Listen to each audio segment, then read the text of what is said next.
గత 10 రోజులుగా బీఆర్ఎస్ లో జరిగినటువంటి పరిణామాలు అందరికీ తెలిసిందే. 2 తెలుగు రాష్ట్రాల్లో దుమారం రేపేశాయి. బీఆర్ఎస్ పార్టీలో కూడా సంచలనానికి తెరదీసి బీఆర్ఎస్ పార్టీ యొక్క పవర్ అయితే తగ్గిపోయింది. ముఖ్యంగా అవినీతి ఆరోపణలు కవిత చేయడం వల్ల బీఆర్ఎస్ కి చాలా నష్టం జరిగిందన్నది రాజకీయ విశ్లేషణ. అది కనిపిస్తుంది కూడా. హరీష్ రావు, సంతోష్ రావు అవినీతి పరులంటూ ఆవిడ చేసినటువంటి వ్యాఖ్యలు ఈ రోజు పార్టీ ఏ విధంగా సమర్థించుకున్నా రేపు ఎన్నికలకు వెళ్ళినప్పుడు మాత్రం ఇది చాలా గుదిబండలాగే తయారవుతుంది. సొంత చెల్లినే కాపాడుకోలేకపోయాడు అంటూ కేటీఆర్ మీద అంటారు. సొంత కూతురినే పార్టీలో ఉంచకుండా సస్పెండ్ చేశాడు. సొంత కూతురే అన్ని అన్యాయాలు జరుగుతున్నాయన్నా సరే కేసీఆర్ మాట్లాడలేదని కూడా అంటారు. ఈ విధంగా పార్టీ మదనం పడుతూ చివరికి ఆవిడ యొక్క వ్యాఖ్యలకి విసిగి చెందినటువంటి పార్టీ ఆవిడనైతే సస్పెండ్ చేయడం జరిగింది. ఇప్పుడేమొచ్చేసి జూబ్లీ హిల్స్ ఉప ఎన్నిక జరుగుతుంది. ఈ జూబ్లీ హిల్స్ ఉప ఎన్నికకి బీఆర్ఎస్ ఒకవైపు, కాంగ్రెస్ ఒకవైపు పోటీ పడుతున్నాయి. బీజేపీ కూడా తీవ్రంగా ప్రయత్నాలు చేస్తుంది. బీజేపీకి కూడా అక్కడ మంచి పట్టు ఉంది. ఇలాంటి పరిస్థితుల్లో కవిత కూడా నిల్చోవాలని ప్రయత్నాలు చేస్తుంది. జనజాగృతి సంస్థనే పార్టీగా మార్చి దిగే అవకాశాలు ఉన్నాయి. లేదంటే ఇంకో కొత్త పార్టీ కూడా ఆవిడ చేతిలో ఉంది. ఆల్రెడీ రిజిస్ట్రేషన్ కూడా చేశారు అంటున్నారు. మరి ఆ పార్టీ తరపు నుంచి ఆయన పోటీ చేసే అవకాశాలు ఉన్నాయి.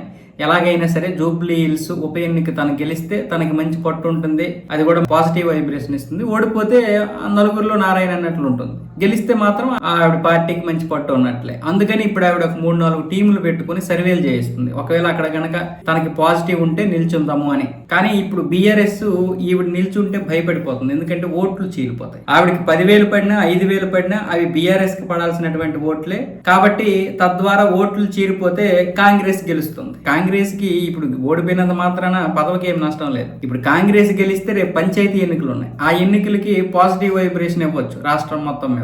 ఒకవేళ బీఆర్ఎస్ గెలిచినా దానికి మంచి ప్లస్. కాబట్టి ఈ 2 పార్టీలు మంచిగా దీనిగా ఉన్నప్పుడు ఈవిడేమొచ్చేసి మధ్యలో నిల్చోవడం వల్ల అది బీఆర్ఎస్ పార్టీకే నష్టం. ఇప్పటికే ఆవిడ వ్యాఖ్యల వల్ల నష్టం కాబట్టి మళ్ళీ ఇప్పుడు సీటు కోల్పోతే మరొక నష్టం కాబట్టి ఇప్పుడు కేసీఆర్ భార్య శోభ గారు అయితే రంగంలోకి దిగారు. తన అల్లుడు అనిల్ పుట్టినరోజుకి, అంటే కవిత భర్త పుట్టినరోజుకి అయితే ఆవిడ వెళ్ళి కొన్ని విషయాలు అయితే చెప్పారు. కొన్ని రోజులు గమ్ముగుండు, అన్ని సద్దుమణుగుతాయి. ఇప్పుడు ఆ ఉప ఎన్నికలు ఇవి అవి వద్దు, అన్నిటికీ కాలమే సమాధానం చెబుతోంది.